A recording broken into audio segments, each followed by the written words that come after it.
Shalom pessoal, shalom a todos, muito bem-vindos ao meu primeiro vídeo no canal. Meu nome é Breno Oliveira, também tenho o apelido de Quilha, e este canal eu inaugurei ele com a intenção pura, sincera, solene de compartilhar com vocês uma busca sincera pela verdade, pela intenção verdadeira de conexão com a unidade que eu sei que rege todo este universo e todos os outros universos e galáxias existentes. O Criador de toda esta realidade, Akadosh Baruch Hu. E basicamente eu me auto-consagrei um Binei Noah, e sim, apesar de eu ainda não ter tido o privilégio de me encontrar com algum judeu, ou principalmente com alguma autoridade judaica para me instruir, por exemplo, um rabino, eu sei que sim, nós temos o poder e até mesmo o dever, se você busca sim uma pureza sincera e uma verdade absoluta, de nos autoconsagrar Binei Noah. Em outras palavras, para quem não está familiarizado com esse termo, Binei Noah significaria filhos de Noé. E segundo a Torá, todos nós, gentios, homens que não são judeus, homens e mulheres, obviamente, somos filhos de Noé, goste você ou não. Mas quando você se autodeclara Binei Noah, você está basicamente dizendo: eu não só sou um filho, mas eu vou seguir todas as 7 leis noéticas. E para você que às vezes nunca nem ouviu falar que existem 7 leis de Noé, basicamente a gente só se lembra de 10 mandamentos, mas as 7 leis noéticas estão de uma forma intrinsecamente conectadas às passagens da Torá onde mencionam a vinda de Noé, a vivência de Noé. Porém, elas estão entre as entrelinhas, não estão ali numeradas em ordem, por isso fica um pouco mais complexo de você identificar todas essas leis na Torá. Para simplificar, eu vou enumerar elas aqui para vocês. E provavelmente ao ouvir elas, vocês vão acabar percebendo que muitos de vocês, sem saber, já são filhos de Noé também.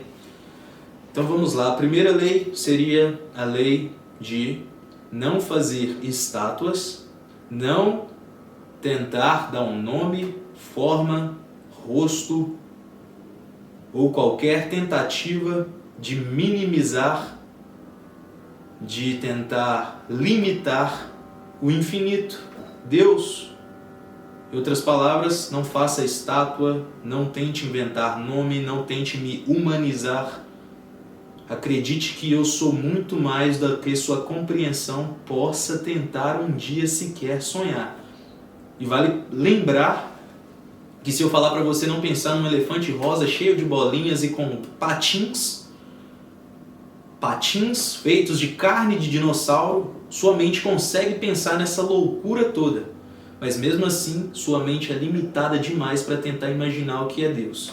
Esse seria o primeiro mandamento. Segundo, não dirás o meu santo nome em vão. Então isso se dá a partir do momento que em conversas levianas você fica mencionando o nome de Deus. Tanto o nome Deus ou os nomes sagrados de Deus, onde tem uma lista de 72 nomes, mas Deus tem vários outros nomes para mostrar que Deus é tão infinito que vários nomes podem tentar dizer um pouco das características dele, mas jamais tentar usar um nome só para limitá-lo em um nome só vibracional pelas suas cordas vocais. E esse mandamento também, o segundo mandamento, fala que você não pode e nem deve amaldiçoar o nome de Deus. O terceiro mandamento é: não cometerás assassinato. Um minuto. Deixa eu me servir de um belo vinho, um vinho seco. Baruch atah Adonai Eloheinu melech haolam she'akol nהיה b'dvarei.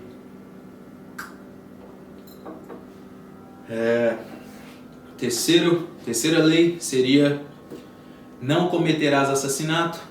Em algumas religiões a tradução pode soar um pouco errônea ao trocar a palavra assassinato por matar, não matarás, mas não cometerás assassinato, porque assassinar e matar tem uma singela nuance gigantesca. Claramente, matar seria um ato até mesmo de autodefesa, acidentalmente, e assassinar é não planejar fazer algo.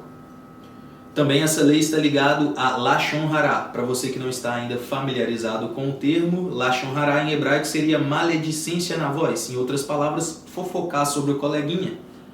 Fazer a vida do coleguinha ser o foco do seu assunto. Principalmente quando você está falando mal do coleguinha. Essa é a terceira lei. A quarta lei seria: não cometerás imoralidade sexual. Essa eu acho que eu não preciso nem falar muito, porque ela é bem óbvia. Basta você ter um pouco de senso e um pouco de ética e moral para entender o que seria moral e imoral sexualmente.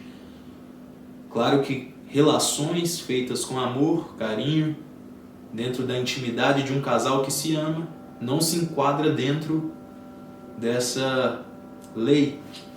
Mas, por exemplo, sêmen em vão, assistindo vídeos impróprios, ou até mesmo você que perde um tempão aí olhando fotos de mulheres conhecidas no Instagram, saiba que você não está só prejudicando a você mesmo, mas você também está quebrando um pacto que deve ser respeitado para você conquistar tudo o que você quer conquistar.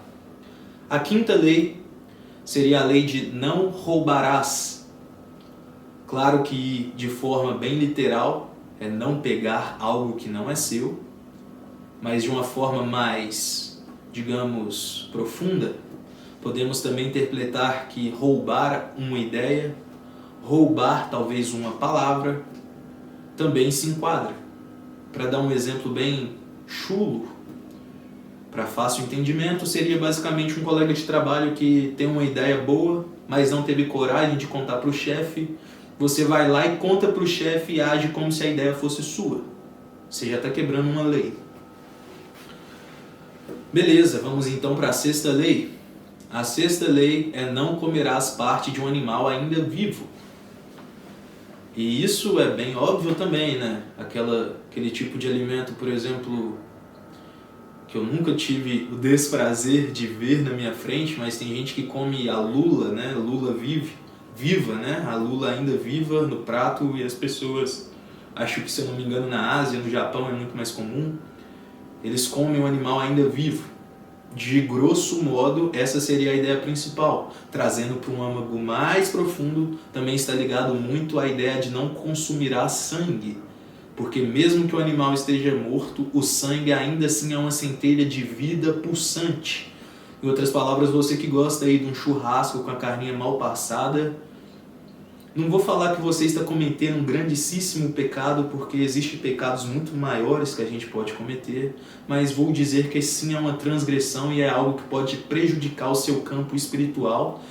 E toda vez que eu falar prejudicar o campo espiritual, está atrelaçado à ideia de atrapalhar o seu recebimento de luz. Fazendo um pequeno detalhamento, a palavra recebimento, ou o verbo receber, ao traduzir para hebraico, se transforma na palavra Kabbalah. Provavelmente muitos de vocês já ouviram falar de Kabbalah. Se vocês não entendem, muitos de vocês que já ouviram falar, sente que essa palavra tem alguma coisa muito profunda espiritual e até mesmo de revelação divina. Então sim, receber luz é toda a minha busca, é toda a minha vontade, e é por isso que eu me consagrei um Binei Noah, para poder limpar os campos energéticos e receber luz diretamente do alto. E a sétima lei seria: estabelecerás estatutos justos e regras justas. Lehai. Basicamente, essa lei está falando para você, de forma literal, o que você acabou de entender. Estabeleça regras justas, julgamentos justos. Mas eu acho que muita gente se confunde porque ela acaba pensando, mas eu não sou um líder comunitário, eu não sou político, como eu vou estabelecer regras? Bom, essas leis são principalmente para toda a humanidade, mas eu creio que quando você chega numa idade matura, numa idade onde você se torna o líder da sua casa como um homem, ou você mulher também, que tem sua liderança dentro do seu lado, até porque a gente fala que o homem é o líder, mas a mulher no final toma todas as decisões importantes. O homem não é nada sem uma mulher para poder auxiliá-lo, para poder direcioná-lo. Enfim, os líderes precisam criar regras justas. Em outras palavras, o homem que está discutindo com a esposa, ele precisa ser justo, ele precisa entender o lado dela, ele não pode tentar olhar o próprio umbigo o tempo inteiro. Então, se ela está mal com ele tem que procurar entender e não deixar o ego dele falar mais alto.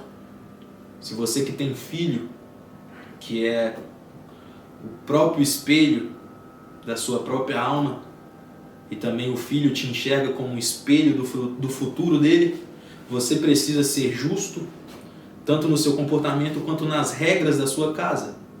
Então, se você proíbe seu filho de ficar, por exemplo, o dia inteiro no celular, você não pode ser um hipócrita que senta no sofá e fica o dia inteiro no celular. Isso seria estabelecer regras justas.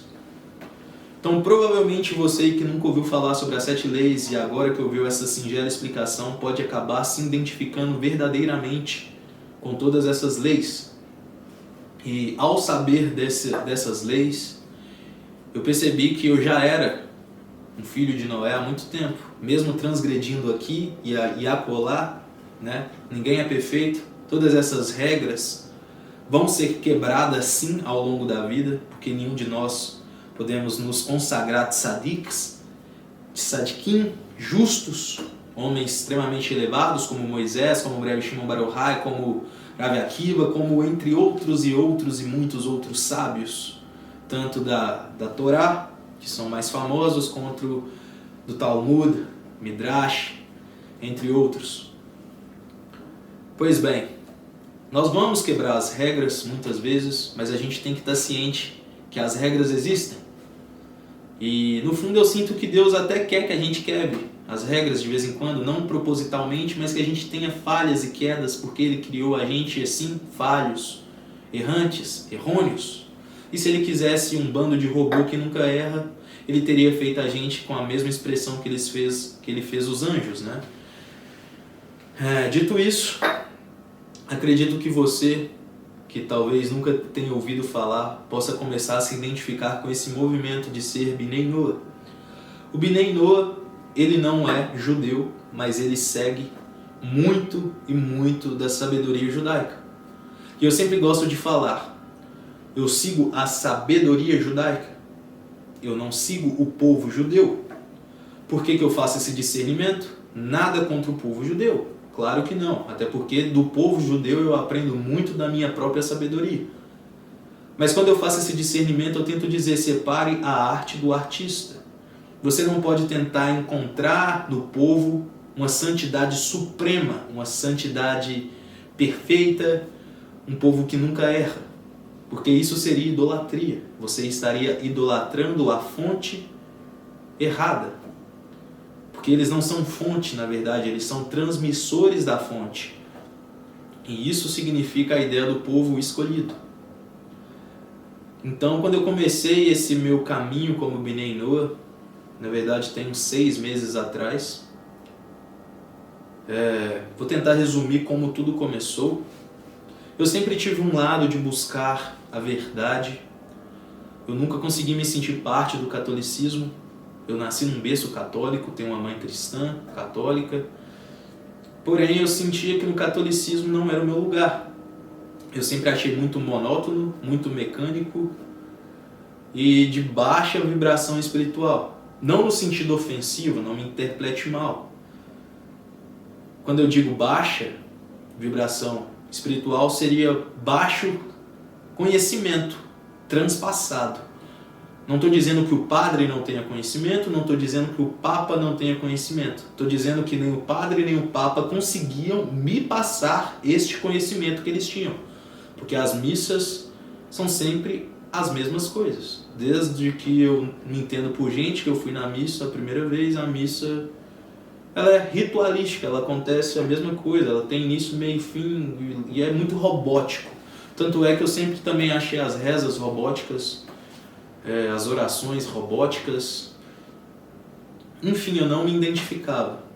Então eu reforço dizendo novamente que eu senti uma baixa vibração espiritual. Porque quando eu cito a vibração espiritual, eu digo o conhecimento que chegava até mim, a sabedoria que entrava na minha mente, na minha alma e no meu coração. Então eu acabei transitando do catolicismo, comecei a dizer que eu era agnóstico, porque eu nunca disse que eu era ateu, mas eu sempre confiei em Deus, acreditava em Deus, mas não sentia que o Deus que eu procurava estava 100% ali dentro. Veja bem que eu disse 100%, porque eu sinto que Deus está em qualquer lugar, sem exceção. Mas 100% ali eu não sentia ele. Então eu comecei a transitar entre outras culturas, sabedorias. Eu lembro que eu tive um período na minha vida que eu comecei a pesquisar muito sobre alquimia. Na alquimia eu me encontrei, realmente eu achei algo surpreendente. A alquimia ela trata de assuntos extremamente elevados e ela tem a filosofia primordial que é transformar o chumbo da personalidade no ouro do espírito. Em outras palavras, transmutar seus comportamentos, que são comportamentos autodestrutivos, muitas das vezes, em comportamentos divinos, sagrados, ligados à nobreza, à ética, à moral, dignas de uma realeza.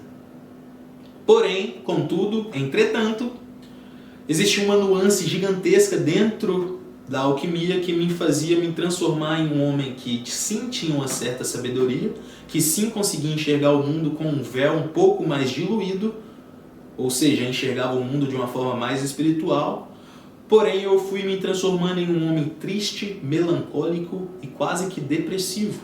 Por quê? Porque a alquimia, depois eu fui descobrir, ela nada mais é do que uma certa centelha da Cabalá judaica. Até mesmo que a alquimia surgiu ali no Egito, né? Pelo menos pelos estudos que eu fiz, ela surgiu ali no Egito e é onde tudo se mistura, né? Tanto o povo hebreu, quanto a Cabalá, quanto o Cabalion, que é um livro voltado para escrituras egípcias, que fala muito sobre alquimia. Ou seja, era como se fosse um estudo da Cabalá onde não tinha Deus no centro. Ele tinha seu potencial, a sua centelha divina. No judaísmo isso é chamado às vezes de Yehidar, que seria a centelha mais elevada dentro do corpo humano. Os cabalistas gostam de separar, na verdade eles gostam não, eles afirmam que o corpo humano, a alma humana é dividida em 5 partes. A primeira parte é a parte mais baixa, que ela está muito ligada à sensação do mundo físico, que está ligada a seus desejos, a seus impulsos, e até mesmo às suas vontades mais baixas, que seria Nefesh. Depois vem Ruar, depois vem Neshama, depois vem Shayá e por fim Yehidá. Essa última centelha, Yehidá, seria a própria centelha de Deus dentro de você. Por isso que eles falam que Deus fez o homem à imagem e semelhança. Ele não estava falando do rosto ser parecido. Isso sempre foi uma coisa que eu me indaguei no cristianismo. Um homem sendo Deus é algo que eu sempre senti uma certa profanação da energia superior que Deus tem. Claro que tem algumas religiões ligadas ao cristianismo que discernem e falam: Jesus não era Deus encarnado, ele era um homem com a centelha de Deus muito maior do que os outros homens, mas ainda assim era um homem. Quando faz esse discernimento eu acho bacana, eu acho legal, mas quando dizem Deus desceu na terra dentro do corpo de Jesus e Jesus era Deus, eu sinto uma certa profanação da primeira lei: não tomarás para si estátuas e nem tentarás fazer com que eu me transforme em algo humanizado. Não tente me imaginar com a sua imaginação limitada. Mas eu não quero entrar muito nesse ponto. Meu ponto não é discutir a religião, pelo menos não nesse vídeo. Se eu fizer algum vídeo eu pretendo fazer com muito respeito, carinho, até porque eu vejo que o cristianismo, o judaísmo, islamismo, até mesmo o budismo e outras religiões que já não tem tanto a ver com a Torá de forma literal, ou pelo menos de forma totalmente intrínseca,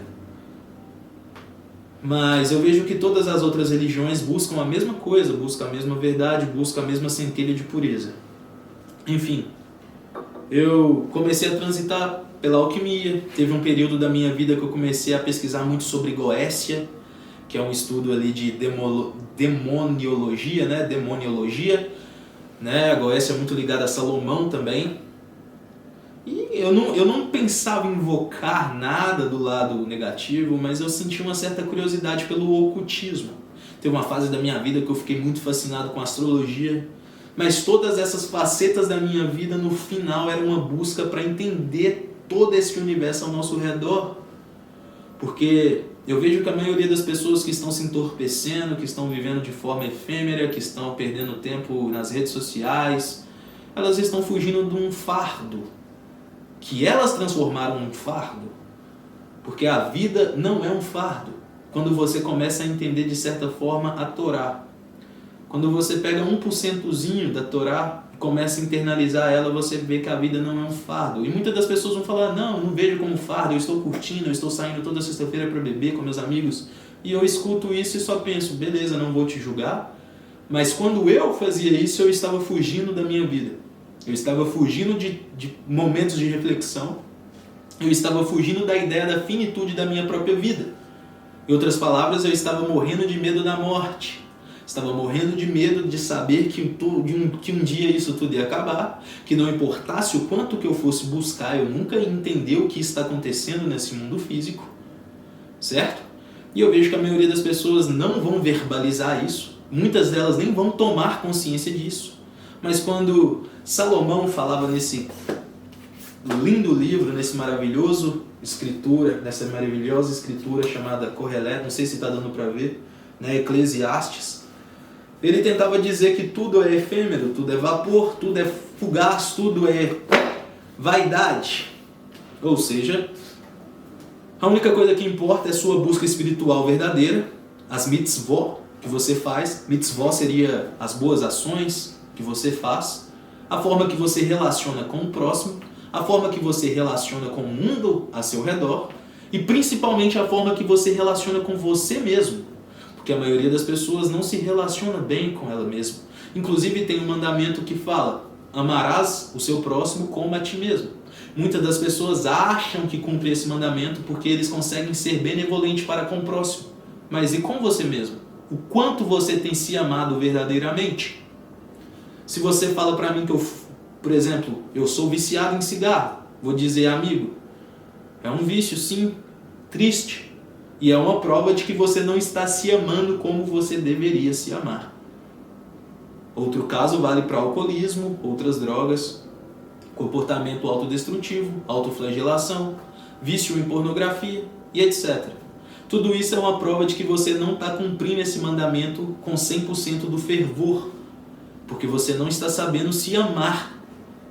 E eu tenho certeza que é muito mais fácil amar o coleguinha do que se amar de verdade. Se olhar no espelho, ficar em silêncio, refletir, perceber que você é finito, tudo isso dói um pouco, mas é uma dor que te fortalece, ela não te deixa mais fraco. Beleza, fui transitando entre culturas, ensinamentos, sabedorias, nunca me encontrei por completo, até eu receber a notícia de que eu ia ser pai. Na verdade, hoje em dia eu já sou pai, tenho um filho que está fazendo 27 dias hoje, graças a Hashem, a Kadosh Baruch Hu, e esse filho nasceu no dia 23 de setembro, tem um ponto muito interessante para pontuar, mas eu vou voltar um pouquinho antes da história para dizer como foi meu envolvimento com a Torá, meu encontro com o judaísmo, minha autoconsagração como Binei Noah, e toda a forma cabalística que eu aderi ao longo do tempo. Em poucos meses eu senti uma mudança que eu nunca tinha conseguido experimentar em 10 anos buscando. Tenho 27 anos a propósito. Eu recebi a notícia em janeiro que minha esposa estava grávida e foi uma notícia muito feliz. A gente, na verdade, já estávamos com o casamento marcado e no fundo, nós dois já estávamos buscando ter esse filho há muito tempo e a gente concretizou isso com a bênção de Deus e ela engravidou. A maior dádiva, o maior milagre, Deus me ofereceu de bom grado, sem pedir nada em troca. Sou extremamente grato. Enfim, quando ela disse que ela estava grávida, eu tive aquele momento de interlúdio, de autorreflexão, pensando: quem sou eu agora para ser pai? E se meu filho chegar para mim com questões que eu me perguntei a vida inteira, do tipo de onde viemos, para onde vamos, quem sou eu, o que é esse mundo, o que acontece depois da morte? Questões que muitas pessoas nem se fazem porque elas não vão ter respostas, e quando elas não têm resposta, a ansiedade morde o pescoço dela e ela fica como uma presa na boca da dúvida. E aí eu comecei a pensar: eu preciso me estruturar espiritualmente para ser pai, eu preciso ter certas respostas que não sejam só para, desculpa a expressão, encher linguiça quando meu filho perguntar. E foi quando eu comecei a buscar novamente culturas e eu me deparei com o judaísmo. Na verdade, o judaísmo, em hebraico, a palavra para coincidência é mikre, se eu não me engano, né? Mikre. E essa palavra, quando se traduz, ela pode ser traduzida pertence a Deus. Para simplificar, ela pode ser traduzida como providência.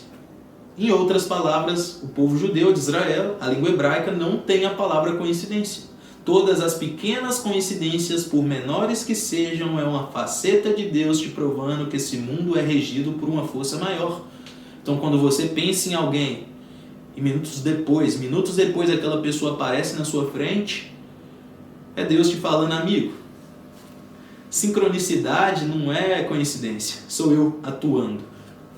Enfim, assim que eu descobri que eu ia ser pai, eu me deparei com o Rabino Dudu. Algumas pessoas podem não conhecer, algumas pessoas podem dizer não gostar dele, mas é um fato que ele é um baita de um filósofo, um baita de um homem sábio, e que se você ouvir de coração aberto, você vai tirar muita sabedoria dali.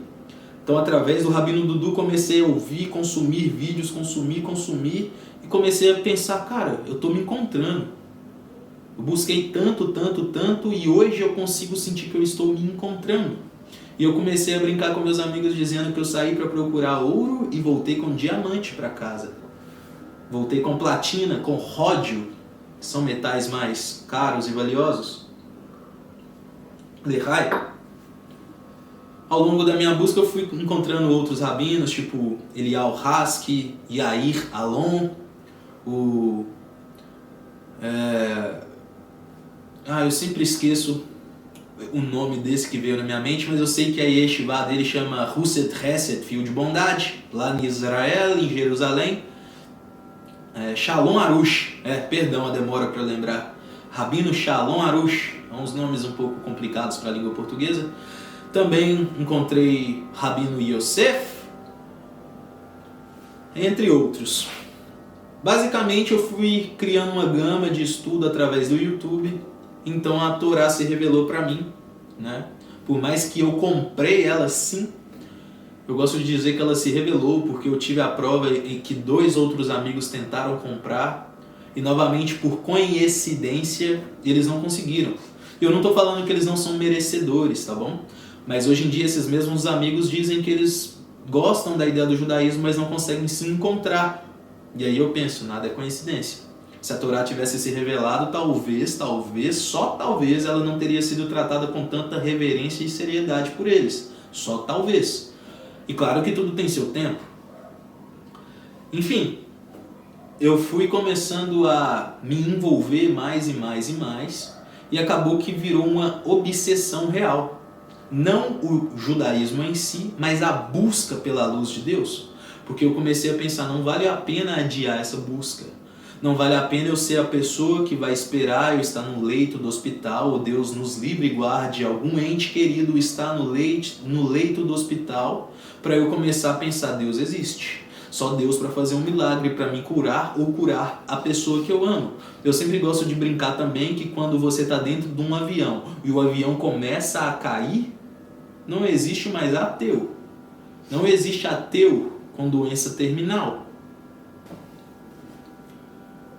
Não existe basicamente eu comecei a me introduzir neste universo e comecei a sentir uma certa vontade quase que inexplicável e insaciável de devorar esse maravilhoso livro, essa maravilhosa obra chamada Torá, que foi sim escrita por homens, mas que são palavras do Altíssimo.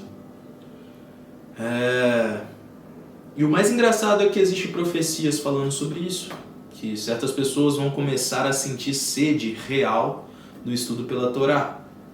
E eu sinto que a Torá me puxa de uma forma quase que imantada. Só um minutinho para eu me servir de um belíssimo vinho.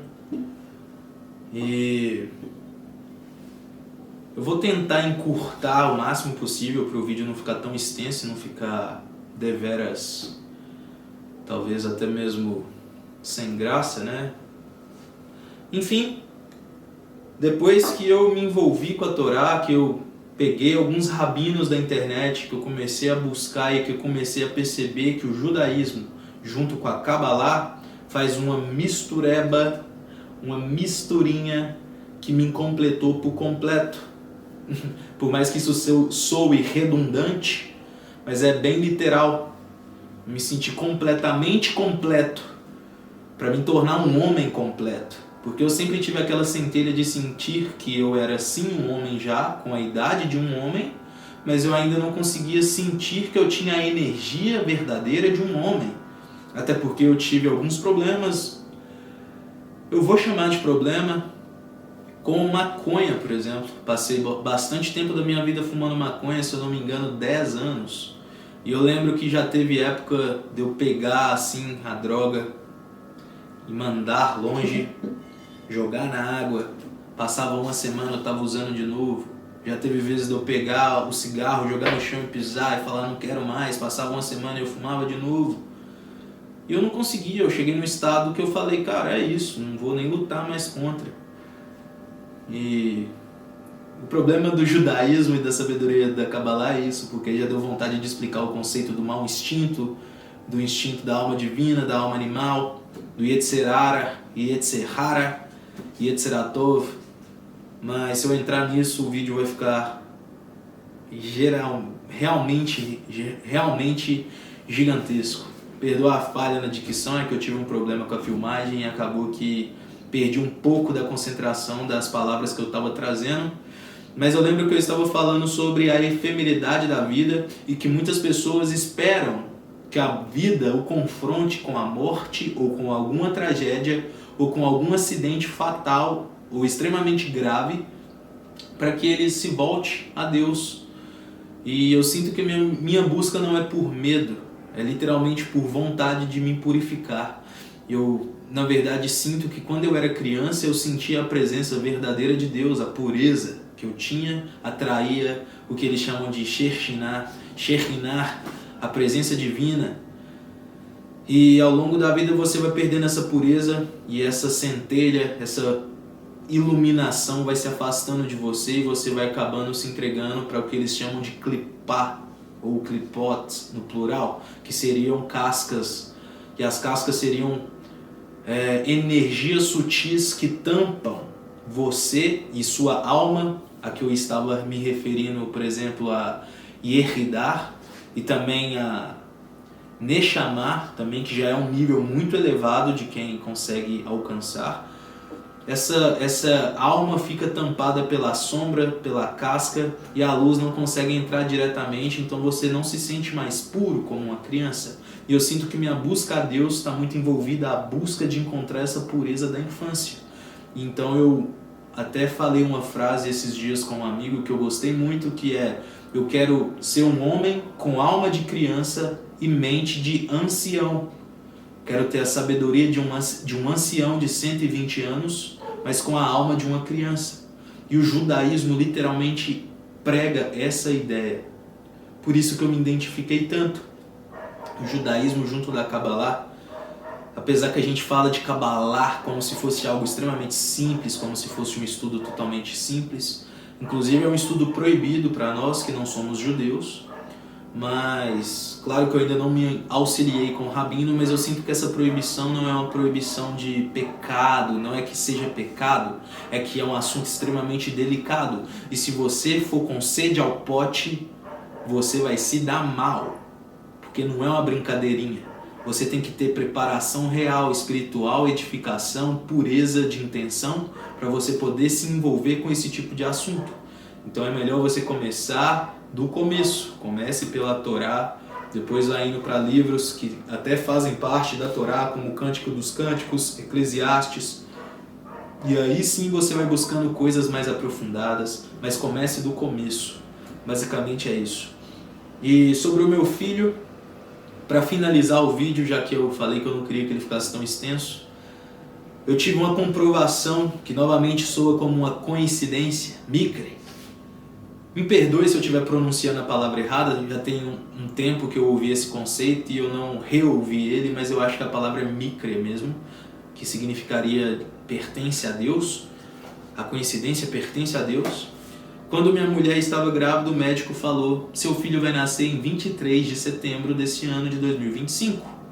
E a gente pensa, o médico faz uma previsão sujeita à margem de erro, tanto para nascer antes, tanto para nascer depois. É quase uma porcentagem muito baixa que nasça no dia previsto. E aí, em meados do dia 23 do mês de setembro, eu já estava atento à data mais importante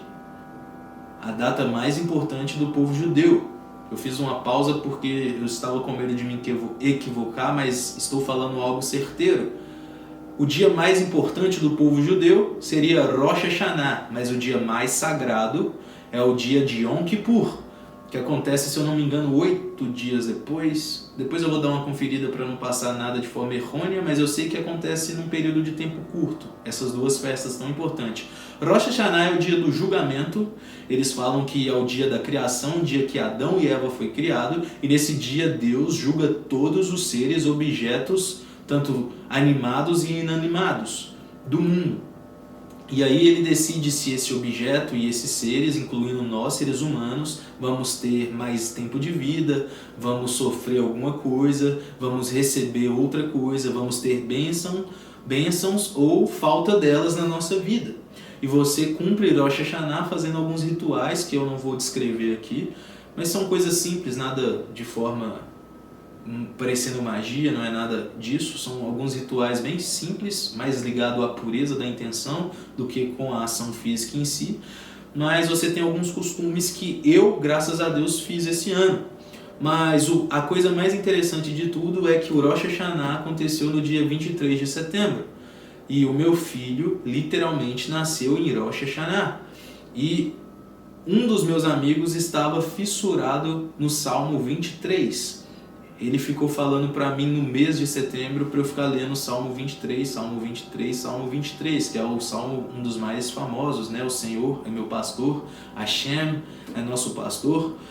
E eu li muito o Salmo 23, inclusive eu estou lendo todo o Terrilim, já estou no Terrilim 113, eu comecei no dia 23 e comecei a ler em sequência, estou no 113 hoje. E assim que meu filho nasceu, eu fiquei com a sensação de que era mais uma das coincidências de Deus. E foi como se fosse Deus falando: cara, amigo, filho, você está no caminho certo, continue.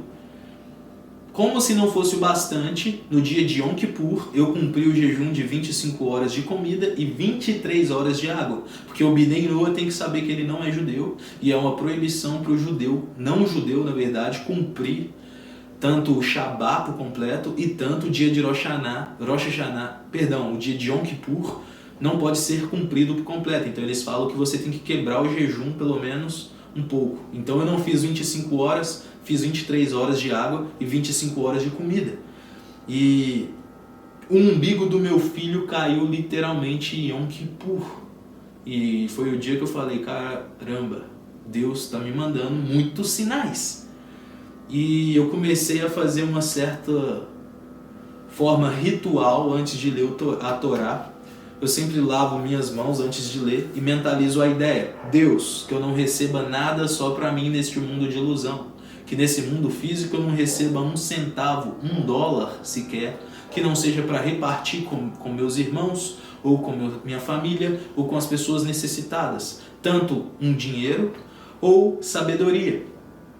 E depois que meu filho nasceu, hoje ele está com 27 dias, eu pensei, eu quero compartilhar o que eu estou aprendendo e o que eu estou vivendo, porque eu me livrei da maconha graças a isso. Um vício que me prendia, uma corrente do Egito que me mantinha escravo no Egito, eu consegui me livrar graças à Torá.